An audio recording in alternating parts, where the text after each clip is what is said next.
Mga mahogany tree nga ana sa Plaza Divisoria sa Cagayan de Oro City ang gilaraw karon sa LGU nga pamutlon alang sa rehabilitasyon. Pipila ka opisyal ug Cagayanon mialma. Ang detalye sa report ni James Pauloya. Kini ang iladong Plaza Divisoria sa Cagayan de Oro City nga naa sa mismong sentro sa syudad.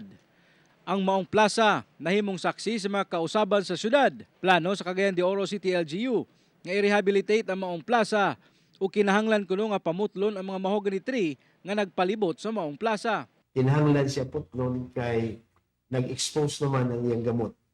Unya, kung dili mo siya putlon, mas lako ang damage nga mahimo kay simbako, matumba, maigo ay mo sakyanan o ikaw baka mismo, mas delikado. Pipila sab ka mga Cagayanon ang nagpadayag sa ilang pagsupak sa maong pagputol sa mga kahoy tungod nahimo na kunong kabahin sa kasaysayan sa Plaza Divisoria ang mga mahogany tree. Nagsilbi sab kuno kining pasilungan sa mga buot nga magpahulay sa maong plaza. Sa akong paranaw, murag dili gid siya ngayon. Nga dugay na ani, mas dugay pa ni sa tuwa.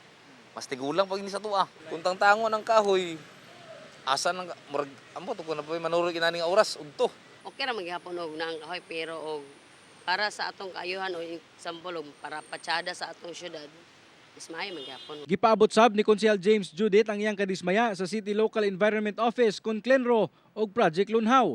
Tungod wala kuno kini misubay sa ilang mandato ang pagpamutol sa mga kahoy. Sumala niya nga wala kini sa orihinal nga plano sa Project Lunhaw ang pagpamutol sa mga mahogany tree. Ang ako isip nila, why can we not build around these trees?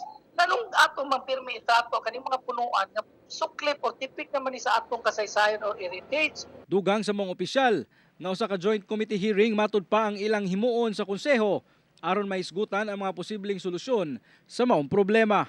Kauban si Jaybert Pairat sa kamera. Ako si James Pauliap para sa One Mindanao.